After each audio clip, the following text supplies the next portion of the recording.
fondo porque el gobierno estableció mediante un decreto horarios escalonados para los funcionarios públicos y la posibilidad de una jornada acumulativa de 4 días a la semana. Esto con el objetivo de disminuir el congestionamiento vial. Veamos, escuchemos. El gobierno estableció mediante un decreto horario escalonado y la posibilidad de una jornada laboral acumulativa de 4 días para los funcionarios públicos. La iniciativa surge para disminuir las presas en carretera. El decreto establece 3 horarios de ingreso en la mañana para la jornada laboral, a las 6:30, 8 y 9:30 de la mañana. Además, se abre la oportunidad de modificar la jornada de trabajo para que se labore 10 horas al día de manera continua durante 4 días por semana. Los días laborales serán lunes y viernes, el día libre podrá ser de martes a jueves. 2 medidas concretas que son las que el decreto instruye a ejecutar. La primera tiene que ver con lo que hemos adelantado del horario escalonado para el sector público, es decir, los ministerios y las instituciones adscritas. Sería un horario de 6:30, de ingreso a las 6:30 de la mañana, otro horario a las 8 a.m., llamémosle el tradicional, y otro horario de ingreso a las 9:30. Los jerarcas de cada institución serán los responsables de establecer los horarios. Para esto, en cada rango de horario deberá permanecer al menos el 30% del personal. Esta medida no se aplicará en los centros de salud, seguridad o educación. Al impacto que va a tener esto en la hora pico, vamos a hacer un estudio a efecto de, en caso de ser requerido, poder ampliar, digamos, la franja o la definición de las horas pico, principalmente para el tema relacionado con el carril de uso exclusivo en la General Cañas. Igualmente, estamos revisando el aspecto de poder valorar, ampliar la restricción vehicular a otras carreteras o a otros centros de población. Las jefaturas tendrán un plazo máximo de 3 semanas para implementar los nuevos horarios. El decreto permanecerá vigente hasta el 30 de noviembre. Bien, y para conversar de este tema nos acompañan esta mañana el ministro de Trabajo Carlos Alvarado y Walter Quesada, secretario adjunto de la Asociación Nacional de Empleados Públicos, ANEP. Bien, don Carlos, hace poco se da esta directriz, este decreto, llevamos pocos días, pero ¿cómo va caminando esta directriz? Bueno, y muchas gracias por la oportunidad de compartir sobre este tema. Con mucho optimismo lo vemos. Creo que hay un tema que también trasciende las 2 medidas que hemos planteado, que tiene que ver con el contexto y el paradigma que se da. Es un paradigma de colaboración, es decir, se abren una serie de posibilidades para que, en acuerdo con los trabajadores y las direcciones, se busquen aquellas que se amoldan mejor, inclusive a necesidades de los trabajadores, pero que también logre que permanezca la continuidad de los servicios y los servicios a la ciudadanía y a la vez, de manera complementaria, reducir las presas. Lo que estamos buscando en este esquema colaborativo es un ganar, ganar, ganar. Que ganen los trabajadores, que ganen su calidad de vida, que gane y que siga funcionando bien los sistemas públicos y los servicios, y también que tengamos como país, y que es lo que todos queremos, una disminución en cuanto a las presas. Entonces ahí hay un cambio de paradigma. Esto se quiere hacer de una manera colaborativa, de coordinación, que es ahí donde está ese esfuerzo inicial. Pero ese esfuerzo inicial de colaboración bien llevado adelante, que es el esfuerzo que ahora tenemos y que estamos llevando, es lo que producirá resultados y que esperamos sean beneficiosos. Por eso lo asumimos con mucho optimismo, con positivismo, también con determinación para que se ejecute. Walter Quesada, ¿por qué no termina de convencer la propuesta a la ANEP y por qué también se ha estado manifestando que es ilegal la misma? Buenos días. Bueno, buenos días. Nosotros consideramos de que el problema de las presas no es un problema de horario ni de restricción. El problema de las presas va más allá de eso. El problema de las presas es un problema estructural que va muy ligado al tema que se estaba hablando anteriormente en este espacio, porque nos parece de que eso es una consecuencia de una causa, y que esa causa fue un poco la falta de visión de algunos políticos y algunos empresarios que prácticamente deterioraron la actividad que venía realizando el Ministerio de Obras Públicas y Transportes en inversión en infraestructura. Entonces, cualquier solución que le demos a este problema, si no es de carácter estructural, es un parche, únicamente un parche más para tratar de resolver un problema que va más allá de eso. Y además nosotros consideramos que es ilegal en el sentido de que se está violentando la jornada que establece el Código de Trabajo de las 8 horas, y prácticamente lo que está haciendo el gobierno en este momento es aplicar la flexibilización laboral, que es uno de los aspectos que nosotros hemos venido combatiendo desde hace ya bastante tiempo y que ha sido una iniciativa del sector empresarial. Nosotros consideramos de que si permitimos eso, estamos permitiendo de que se abra este tema sin ninguna discusión, y que lógicamente como es una situación particular de emergencia, esto va a ser aprovechado por los empresarios para tratar de imponer esta modalidad de trabajo que nosotros hemos venido adversando desde hace bastante tiempo. Don Carlos, dice don Walter, es un parche, podría ser ilegal y estaría promoviendo la flexibilidad laboral, ¿es así o...? Bueno, vamos a ver, el Ministerio de Trabajo no va a impulsar una medida ilegal en relación con temas de trabajo. La jornada acumulativa está en la ley, está en el Código de Trabajo, en el artículo 136, que establece la posibilidad de jornadas, en la jornada diurna, de acumulación de hasta 10 horas durante 4 días y un día libre. Eso es algo que está en la ley, por lo tanto no hay una ilegalidad ahí. Entendería que lo que puede haber es una preocupación de que sea algo que la gente asuma como positivo y pueda abrirse la discusión sobre eventualmente otras modalidades que actualmente no estén en la ley. Pero lo que estamos haciendo sí está en el marco legal, no podemos promover como gobierno algo que sea ilegal. Entiendo que hay una reserva, pues eso es lo que entendería yo, sobre una discusión futura. Lo que nos señala es que mucha gente, creo yo, vería esto como una opción. Lo ve como una opción y es algo positivo. Ciertamente es una medida coyuntural, es una medida por lo que estamos viviendo.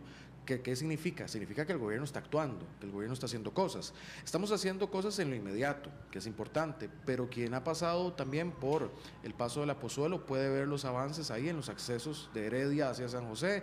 Quien ha pasado recientemente por la Guacamaya vio también que ya se abrió ese acceso, que es también trabajo del Ministerio de Obras Públicas, igual que Puentes en Paracito, igual que quienes vienen de Alajuela, San José, pueden ver los avances que son palpables en cuanto al puente de la Platina. Es decir, hay medidas también en lo estructural que avanzan, que toman tiempo, y ahí concuerdo con don Walter, ha habido abandono, pero en estos 2 años no podemos recuperar 30 de abandono, pero ahí se ven cosas concretas.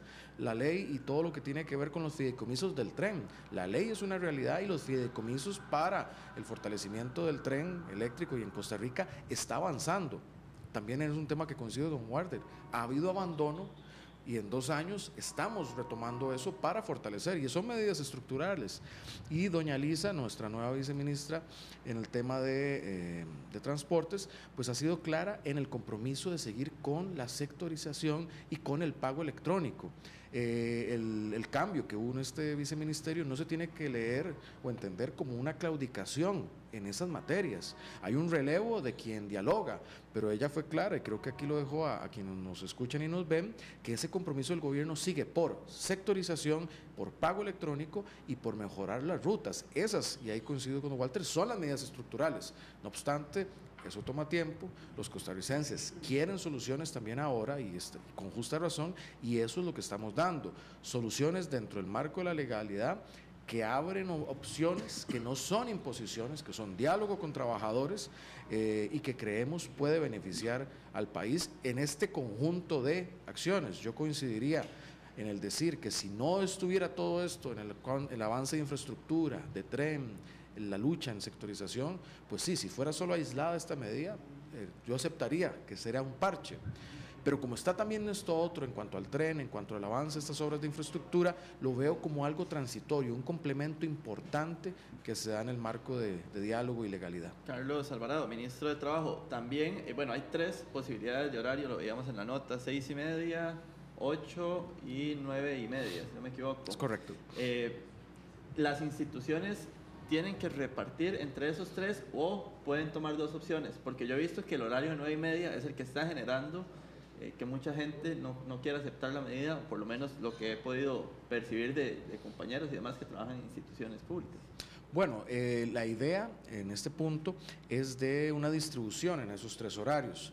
hemos tenido... Pero es obligatorio en esos 3 horarios. Es obligatorio buscar esas cuotas para los jefes, pero en acuerdo con los trabajadores. Es decir, es buscar entre el grupo de trabajadores cómo se canalizan las necesidades en esas 3 opciones. En efecto, ahí será cuando la realidad nos dicte cuáles son esas preferencias. Yo he escuchado mucha preferencia en relación, por ejemplo, al horario de 6:30. La técnica también nos dice que el horario de 6:30 de entrada es oportuno para reducir fila, y mucha gente le interesa. ¿Por qué? Porque le permite tener en la tarde más tiempo libre, todavía con hora sol, le permite hacer ejercicio, le permite muchas cosas de temas familiares, estudios y otros. Hay personas, tal vez no lo hemos visto en manifestarse tanto, pero que prefieren el 9:30. ¿Por qué? Porque prefieren hacer ejercicio en la mañana, porque le prefieren dormir un poco más, porque saben que la presa después de esa hora es menor. Hay una serie de razones, pero eso se adapta a mucho la necesidad del trabajador. Hoy no tenemos esas opciones de que se pueda escoger. Estamos abriendo eso para que el trabajador pueda escoger, y muy importante, sin que tenga una afectación en los servicios. También por eso es importante que los directores de recursos humanos, los jefes de departamento, lo vean como una opción también para administrar esos servicios.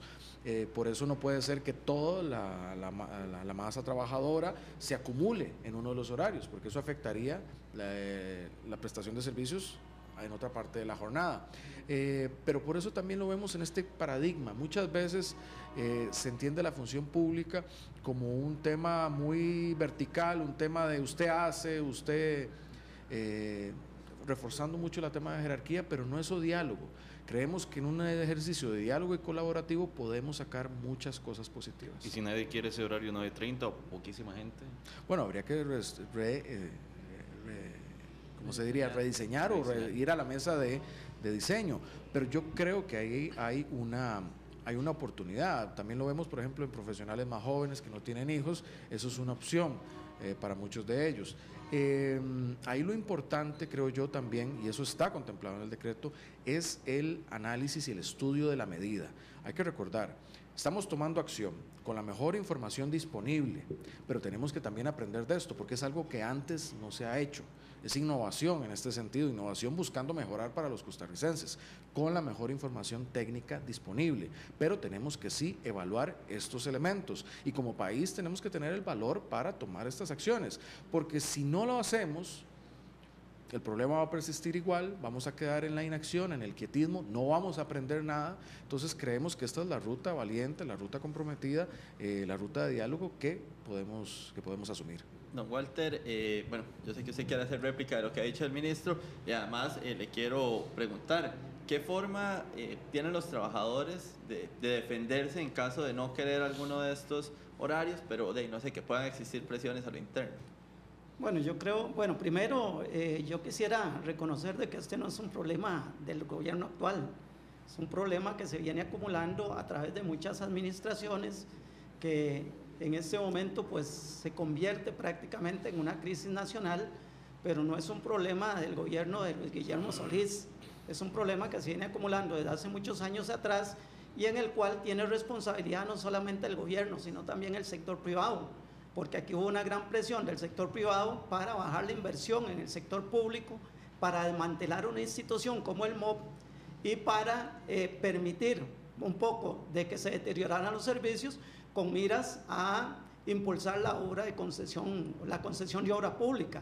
Entonces el sector privado tiene una gran responsabilidad, y a nosotros nos parece que no solamente debería ser el sector público el que sea parte de esta propuesta, sino que debería incluir al sector privado. Ellos, por su propia iniciativa, deberían proponer una opción también para tratar de aminorar las presas, porque no es una responsabilidad solo del sector público ni los sacrificados, tenemos que ser solo los trabajadores del sector público, debería ser también el sector privado, que ha sido uno de los sectores que ha impulsado, y que en este momento no solamente ha impulsado, sigue impulsando desde la Asamblea Legislativa la privatización de servicios del Estado, que después van a tener consecuencias iguales como las tenemos ahora con el transporte. Entonces nos parece de que es un aspecto esencial, porque hay veces tenemos memoria flaca y nos olvidamos de que aquí hubo sectores importantes del poder que impulsaron la privatización de algunos servicios y el deterioro de instituciones, y ahora estamos viendo las consecuencias. La otra cosa es que me parece de que los trabajadores tienen opciones, o sea, porque como bien dice el señor ministro, esto no puede ser una imposición, tiene que ser un tema de diálogo, tiene que ser un tema de compromiso, pero a la vez tiene que ser un tema de consenso. No podemos llegar a imponerle a los trabajadores de que asuman uno u otro horario. O sea, hay personas que ya tienen responsabilidades, hay personas que ya tienen compromisos con la familia, hay personas que tienen ya una dinámica, digamos, diaria, que no se les puede obligar. Por ejemplo, hay personas que tienen que ir a dejar a los hijos al colegio, a la escuela, etcétera, y son personas que posiblemente no les va a servir un horario a las 6:30 o salir a las 6 de la tarde, tendrán que adecuarlo a las condiciones que ellos tienen en el momento. Y la otra cosa es que a mí me parece que cualquier imposición horaria pues estaría violentando los derechos laborales del trabajador, porque también ellos tienen un contrato de trabajo y en ese contrato se establece una jornada laboral, y me parece que en ese sentido pues lo mejor que puede privar es el diálogo, y también reconocer, o sea, tengo que reconocer de que cualquier iniciativa para bajar las presas de ahí es bienvenida, porque todos lo sufrimos todos los días. Lo que pasa es que, como lo planteo, tiene que hacerse respetando los derechos laborales del trabajador. No se puede hacer como una imposición, aunque me imagino que habrá en algunos lugares donde nosotros conocemos la dinámica del Estado y conocemos cuál es la situación, y hay algunas jefaturas que van a querer imponer su criterio. Y entonces, en ese sentido, pues nosotros creemos de que tiene que existir mecanismos para controlar de que efectivamente el trabajador se le esté tomando en cuenta y no sea una posición unilateral del patrón. Don Carlos, antes de pasar a los comentarios, porque ya se nos está acabando el tiempo, nada más a ver, ¿va a ser o va a tener un costo mayor para el Estado esta estrategia en cuanto a lo que es, no sé, me imagino que se utilizaría más electricidad y, no sé, gastos en otros servicios básicos? ¿Hay una fijación ya o existe una expectativa de cuánto podría ser más caro para el Estado esta medida? Vamos a ver, siempre hay una discusión, sobre todo cuando hay periodos de vacaciones o sobre el gasto del gobierno central en temas como agua, luz y otros. No obstante, y hay que tener esa cuantificación, pero también otro argumento es el principal gasto del país energético son los combustibles. Inclusive nuestro gasto energético, si bien tenemos una matriz muy limpia por la energía hidroeléctrica, Costa Rica, su gran reto energético es el uso de hidrocarburos, principalmente para el transporte y el transporte público. Entonces, cualquier eficiencia en la parte de transporte público, y llámese reducir presas, agilizar transporte, teletrabajo, un día que las personas no tengan que desplazarse, es un ahorro en esa matriz. Entonces, de ese sentido, el agregado lo que nos indica es que como país tenemos un ahorro. Esas cosas hay que cuantificarlas y para eso es importante los estudios. También a lo que decía don Walter, yo comparto la visión de que esto nos interesa que sea colaborativo, nos interesa que sea un ganar-ganar, incluso desde el punto de vista de la eficiencia y productividad del trabajador, porque un trabajador contento, motivado, que entra a la hora que le es más conveniente, va a producir más. Entonces ahí es importante ese encuentro entre las jefaturas y los trabajadores buscando qué es lo mejor desde el punto de vista, y coincido, de sus responsabilidades de cuidado y otras, eso es muy importante, y como gobierno lo reconocemos, también de la productividad, y lo vemos, un trabajador que no está preocupado por cosas extralaborales, que tiene tranquilidad, que sabe que va a salir en un momento que no hay presa, pues rinde más. Y eso como país a todos nos sirve. Esa es la dinámica y el paradigma donde queremos entrar. Bien, tenemos comentarios en redes sociales, vamos a proceder a leerlos. El primero de Federico Figueroa, que nos dice: ¿cuál es el razonamiento contra tener libre lunes o viernes? ¿No es mejor regularlos para evitarlos? Esos días habrá más presa. Y Don nos dice: ¿qué estudios hay en que se comprueba la disminución de presas por el horario escalonado? Bueno, en la primera hay un elemento clave, que es el incentivo. Los días, si uno tomara la jornada acumulativa y se dejara exclusivamente, o se dejara para toda la semana, el incentivo más fuerte del trabajador sería optar por lunes o por viernes, como dicen, para tener el fin de semana largo. Eso haría que jalaríamos el incentivo jalaría a todo el grupo de trabajadores hacia esos 2 días. Eso, digamos, nos metería en un predicamento en relación, uno, con el tema de la continuidad de los servicios. Si yo tengo a todo el grupo de trabajadores queriendo que la jornada acumulativa sea lunes o viernes, nos va a generar un problema en la continuidad. Entonces, eso es un primer argumento. Dos, el tema también, y hay que decirlo también así abiertamente, y lo sabe bien don Walter, hay de muchos sectores una presión fuerte y una campaña negativa hacia los trabajadores públicos. Entonces se les dice a veces y se les maltrata, algo con lo que yo no estoy de acuerdo. Entonces eso para mí también se convierte en un incentivo para seguir en eso y no queremos entrar en ese tema. No obstante, para eso son los estudios también nos dictarán eventualmente y esperamos que siendo exitosas estas medidas que uno pueda replantear cosas. Y este es un tema que se puede replantear.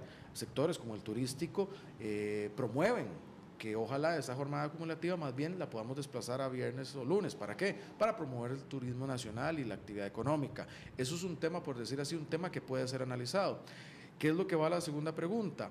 Uno, los estudios que tenemos como fundamento, básicamente, y de referencia, son los que ha hecho Ingeniería de Tránsito, que nos explican básicamente dónde están los horarios, las horas pico y las acumulaciones.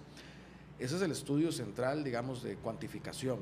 Y también con cruce de datos con la caja de personas, trabajadores formales. Lo que nosotros estamos haciendo es básicamente diferiendo o moviendo algún grupo o volumen de estos ingresos a horarios que no estén coincidiendo con esas horas pico. Ese es, digamos, el basamento fundamental, usando las herramientas también de legalidad que nos dan, como poner estos horarios y la jornada acumulativa. Ahora, esto hay que medirlo, hay que estudiarlo. Es importante decir que está basado en la mejor data o la mejor información disponible y el uso de buen juicio y criterio, pero tenemos que medir su impacto, si se está aplicando, si es suficiente, si es insuficiente, qué se puede corregir, y eso es lo que hay que hacer como país, y eso yo creo que como sociedad tenemos que tener una cultura del aprendizaje y el conocimiento, pero si no hacemos medidas como esta y no medimos, pues vamos a seguir perdón que lo diga coloquialmente, en la cultura del bateo. Entonces tenemos que tener datos y tenemos que estudiar estas cosas, pero también tenemos que actuar. Gracias. Vamos con dos comentarios y cerramos ya este bloque. Dice Pablo, algunos trabajamos mucho mejor de noche que de día. No veo por qué el horario 9:30 no va a ser interesante. Y Harry Ramírez dice, ya la empresa privada tiene jornadas de 24/7 y trabajo desde la casa. Bien, muchísimas gracias a Carlos Alvarado, ministro de Trabajo, y a Walter Quesada, secretario adjunto de la ANEP. Vamos a una pausa y ya volvemos con más de RTN Revista.